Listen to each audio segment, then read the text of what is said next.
Hello, എല്ലാവർക്കും നമസ്കാരം. അപ്പം എൻ്റെ കഴിഞ്ഞ തവണ ഞാൻ പോസ്റ്റ് ചെയ്തിട്ടുണ്ടായിരുന്നു എൻ്റെ ലൈഫ് സ്റ്റോറി എന്ന് പറഞ്ഞിട്ട്. അതായത് എൻ്റെ ആൻസൈറ്റി, എൻ്റെ ലൈഫ് പ്രോബ്ലംസ് അതൊക്കെ ഞാനിങ്ങനെ റിക്കവർ ചെയ്ത് വന്നു എന്നുള്ള അതിൻ്റെ തുടർച്ചയായിട്ടുള്ള വീഡിയോ ആണിത്. അപ്പോൾ കഴിഞ്ഞ വീഡിയോ ആരും കണ്ടിട്ടില്ലെങ്കിൽ അത് പോയി കാണൂ കേട്ടോ. അതിൻ്റെ തുടർച്ചയാണിത്.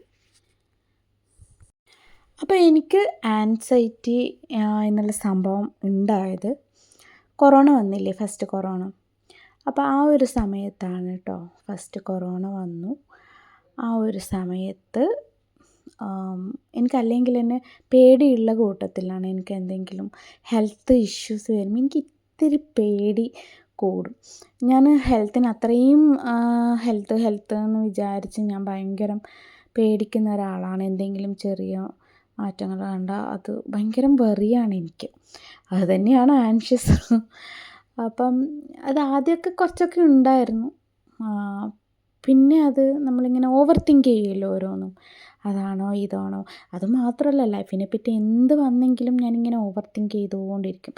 അതായത് അമിതമായി ഞാനിങ്ങനെ ചിന്തിച്ചുകൊണ്ടേയിരിക്കും. അങ്ങനെ കൊറോണ വന്ന സമയത്ത് എനിക്ക് കൊറോണ പിടിപെട്ടു.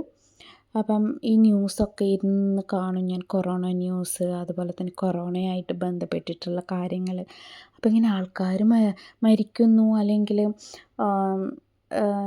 സീരിയസ് ആയിട്ട് കിടക്കുന്നു എന്നൊക്കെ കേൾക്കുമ്പോൾ എനിക്ക് ഇങ്ങനെ ഹാർട്ട് ബീറ്റ് ഇങ്ങനെ അടിക്കുമായിരുന്നു. കാരണം എനിക്ക് ഭയങ്കര പേടിയായിരുന്നു.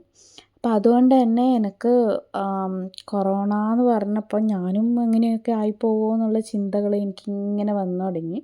പക്ഷെ അപ്പോൾ ഒന്നും ആൻസൈറ്റിയുടെ പ്രോബ്ലംസ്, അതായത് പാനിക് അറ്റാക്ക് എന്നൊക്കെ പറയും, പാനിക് അറ്റാക്ക്, പിന്നെ മറ്റ് ചെസ്റ്റ് പെയിന്, അതായത് പുറം വേദന, നെഞ്ചുവേദന, ഇങ്ങനെയൊക്കെ വരും നമ്മൾ ഭയങ്കരമായിട്ട് ആൻസൈറ്റി ഉള്ളവർക്ക്. അതൊന്നും അങ്ങനെ ഉണ്ടായിട്ടില്ല. എനിക്ക് പേടി മാത്രമേ ഉണ്ടായിട്ടുള്ളൂ. പിന്നെ അതങ്ങ് ഞാനങ്ങനെ മറക്കാനൊക്കെ ട്രൈ ചെയ്തു. അങ്ങനെയൊക്കെ പോയി അങ്ങ്. അങ്ങനെ അത് കഴിഞ്ഞ് ഞാൻ എൻ്റെ വീട്ടിലേക്ക് പോയി. എൻ്റെ സ്വന്തം വീട്ടിലേക്ക് കൊറോണ ഒക്കെ കഴിഞ്ഞു. കൊറോണ ഒക്കെ ഓക്കെ ആയതിന് ശേഷം ഞാൻ എൻ്റെ വീട്ടിലേക്ക് പോയി. അപ്പോൾ അവിടെ എത്തിയപ്പോഴേക്കും ഞാനതങ്ങ് ഭയങ്കര ടയേർഡായിട്ടാണ് ഞാൻ എൻ്റെ വീട്ടിലേക്ക് പോയത്. കാരണം എനിക്ക് എൻ്റെ അമ്മേൻ്റെ അടുത്ത് എത്രയും പെട്ടെന്ന് എത്തണം. എനിക്ക് എൻ്റെ അമ്മയുണ്ടല്ലോ എന്നെ കെയർ ചെയ്യാൻ വേണ്ടിയിട്ട്. ഈ ഒരു അവസ്ഥയിൽ എനിക്ക് തീരെ പറ്റില്ലായിരുന്നു. കൊറോണയുടെ ആഫ്റ്റർ എഫക്റ്റ് എന്ന് പറയുന്നത് അത് അനുഭവിച്ചവർക്ക് മാത്രമേ അറിയുള്ളൂ. കാരണം ടയേർഡ്നെസ് ഉണ്ടാവും, എനിക്കൊന്നും ചെയ്യാൻ പറ്റിയില്ല. മക്കളൊക്കെ ഉണ്ട്, മോളൊക്കെ ഉണ്ട്. അപ്പം എന്നാലും എനിക്ക് അവർക്ക് വേണ്ടിയിട്ടൊന്നും ചെയ്യാൻ കഴിയില്ല. ഭയങ്കര ടയേർഡൊക്കെ ആയിരുന്നു. അപ്പം ഞാൻ വീട്ടിലെത്തിയിട്ട് എനിക്ക് എൻ്റെ അമ്മേനെ കാണണം, എനിക്കൊന്ന് ഫ്രീ ആയിട്ട് ഒന്ന് അവിടെ പോയിട്ടെങ്കിലും സമാധാനത്തോടെ ഇരിക്കണം എന്നൊക്കെ വിചാരിച്ചിട്ടാണ് ഞാൻ നാട്ടിലേക്ക് പോകുന്നത്. അപ്പം നാട്ടിലെത്തിയ ആ ദിവസം എൻ്റെ അമ്മയ്ക്കാണെങ്കിൽ പെട്ടെന്നൊരു വയ്യായ്ക വന്നു. അങ്ങനെ അമ്മ ഹോസ്പിറ്റലിൽ അഡ്മിറ്റുമായി. അപ്പോൾ അമ്മയും അച്ഛനും ഞാൻ പോയ സമയത്ത് ഹോസ്പിറ്റലിലായിരുന്നു. ശരിക്കും പറഞ്ഞാൽ എനിക്ക് എന്താ പറയേണ്ടതെന്ന് അറിയില്ല. കൊറോണ കഴിഞ്ഞതിന് ശേഷം ഉണ്ടായിട്ടുള്ള മെൻ്റൽ ഹെൽത്ത് എന്ന് പറഞ്ഞാൽ ഭയങ്കര വീക്കായിരുന്നു. എന്തിനോടും ദേഷ്യം വരിക, പേടി തോന്നുക, ഒരുമാതിരി എന്താ പറയുക, സാധാരണയിൽ കവിഞ്ഞ് ഭയങ്കരമായിട്ട് എല്ലാവരോടും ദേഷ്യം വരിക. ഓട്ടോമാറ്റിക്കലി എനിക്ക് തന്നെ എൻ്റെ ചേഞ്ചസ് അറിയാൻ പറ്റുന്നുണ്ട്. എനിക്ക് ഒന്നിലും കോൺസെൻട്രേറ്റ് ചെയ്യാൻ പറ്റുന്നില്ല. അങ്ങനെയൊക്കെ ആയിട്ട് ഞാനിങ്ങനെ എൻ്റെ വീട്ടിലിങ്ങനെ ഒറ്റയ്ക്ക് ഇരിക്കുകയാണ്. അമ്മയും അച്ഛനാണെങ്കിൽ ഹോസ്പിറ്റലിൽ. അപ്പം ഹസ്ബൻഡും ഉണ്ട്, മോളും ഉണ്ട്. അപ്പം ഞാൻ എന്ത് ചെയ്തു, ആ സമയത്ത് മോള് കൊച്ചുകുട്ടിയാണ്. അപ്പോൾ അവളെ പഠിപ്പിക്കാൻ വേണ്ടിയിട്ട് ഞാനിങ്ങനെ എല്ലാം റെഡിയാക്കി വെച്ച സമയത്ത് അവൾ നല്ല വാശിക്കാരിയാണ്.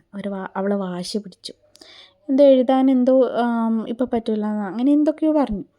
അപ്പം ചെറിയ കുട്ടിയാണ് അവൾ അന്നേരം. അപ്പോൾ ആ സമയത്ത് എനിക്കാണെങ്കിൽ എല്ലാം കൊണ്ടും അമ്മയും ഇല്ല അച്ഛനും ഇല്ല, എല്ലാം കൊണ്ടും ഞാൻ വളരെ ഡൗണായി. ഞാൻ അവളോട് ഭയങ്കരമായിട്ട് ഒച്ചയെടുത്ത് ഷൗട്ട് ചെയ്യാൻ തുടങ്ങി. അവളുടെ ബുക്കൊക്കെ എടുത്ത് ഞാനിങ്ങനെ വലിച്ചെറിഞ്ഞു കേട്ടോ. ആ ഒരു സമയത്ത് ഭയങ്കരമായിട്ട് ഇമോഷൻസ് എന്നെല്ലാം പറഞ്ഞാൽ ഇങ്ങനെ ഫീലിങ്സൊക്കെ ഇങ്ങനെ വന്നു, വിഷമം, ദേഷ്യം, അങ്ങനെയൊക്കെ. അപ്പോൾ ആ സമയത്ത് നെഞ്ചിനകത്ത് വല്ലാതെ എന്താ പറയുക, ഒരു കനം എന്നൊക്കെ പറയില്ലേ, നെഞ്ചിനകത്ത് ഇങ്ങനെ വല്ലാണ്ട് കനം, അതായത് എന്തോ ഒരു കരിങ്കല്ലെടുത്ത് വെച്ച പോലെ നെഞ്ചിനകത്ത്. എനിക്കാണെങ്കിൽ എന്താ സംഭവിക്കുന്നതെന്ന് അറിയില്ല. ഓക്കെ, ഞാൻ വിചാരിച്ചു കുഴപ്പമില്ല, എന്തെങ്കിലും ഗ്യാസോ അങ്ങനെ എന്തെങ്കിലും ആയിരിക്കും. പക്ഷേ ഈ സംഭവം അങ്ങ് പോണില്ല. നെഞ്ചിനകത്ത് ഇങ്ങനെ സ്റ്റക്കായതുപോലെ. എനിക്ക് എന്ത് ചെയ്യേണ്ടതെന്ന് അറിയില്ല. കാരണം ആദ്യമായിട്ടാണ് ഇങ്ങനെയൊരു ഫീലിങ്സ്. എന്ത് ചെയ്യേണ്ടതെന്ന് അറിയില്ല. എനിക്കാണെങ്കിൽ നെഞ്ചൊക്കെ ഇങ്ങനെ കല്ല് പോലെ ഇരിക്കുന്നു. പിന്നെ ഞാൻ മറ്റുള്ള ആരോടും അങ്ങനെ പറഞ്ഞില്ല. എന്നിട്ട് കുറേ കരഞ്ഞു ഞാൻ. ഞാൻ ആ ഒരു ടെൻഷനിൽ ഞാൻ ഒരുപാട് കരഞ്ഞു. കരയുമ്പോൾ ആ ഒരു നെഞ്ച് കല്ല് പോലെയുള്ളത് ഒന്ന് അയഞ്ഞു. ഓക്കെ. പിന്നെ ആദ്യം അങ്ങനെ തന്നെ വരുന്നു. അപ്പോൾ എന്താണ് സംഭവിക്കുന്നതെന്ന് എനിക്ക് ഒരു പിടിയില്ലായിരുന്നു. ഞാനിങ്ങനെ 2-3 പ്രാവശ്യം ഞാൻ കരഞ്ഞു. കരഞ്ഞിട്ടും കരയുന്ന സമയത്ത് എനിക്കത് മാറുന്നുണ്ട്. പക്ഷേ വീണ്ടും വീണ്ടും വരുന്നുണ്ട്.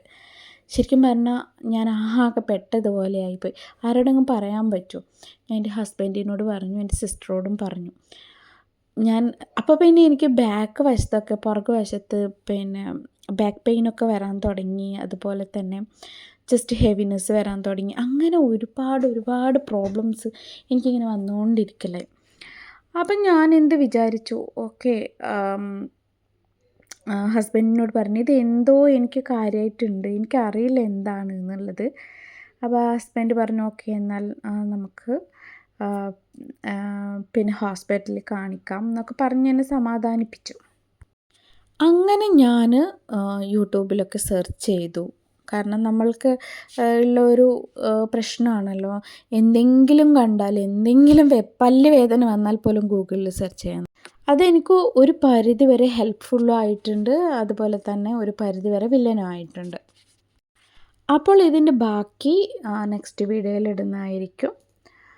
അപ്പോൾ ഈ ആൻസൈറ്റിയൊക്കെ ഉള്ളവർ, ഞാൻ പറയാം, ഓവർ തിങ്കിങ് അതൊരിക്കലും ആരും ചെയ്യരുത്. അതുപോലെ തന്നെ നമ്മൾ എന്തിനാണ് ഭയക്കുന്നത്? ഇപ്പോൾ നമുക്ക് മെഡിറ്റേഷൻ, യോഗ അങ്ങനത്തെ ക്ലാസ്സൊക്കെ ഉണ്ട്, അതിലൊക്കെ അറ്റൻഡ് ചെയ്യുക, ഇങ്ങനത്തെ ഫിയറൊക്കെ മാറ്റിയെടുക്കുക. അപ്പം നെക്സ്റ്റ് വീഡിയോയിൽ ഇതിൻ്റെ ബാക്കിയായിട്ട് ഞാൻ വരുന്നതായിരിക്കും. അപ്പം ഈ വീഡിയോ കണ്ട് ഇഷ്ടമായെങ്കിൽ ചാനൽ സബ്സ്ക്രൈബ് ചെയ്യുക. നല്ല നല്ല മോട്ടിവേഷൻസും അതുപോലെ തന്നെ നല്ല നല്ല അറിവ് പകരുന്ന കാര്യങ്ങളുമായിട്ട് ഞാൻ വരുന്നതായിരിക്കും. അപ്പോൾ നെക്സ്റ്റ് വീഡിയോയിൽ കാണാം. ബൈ.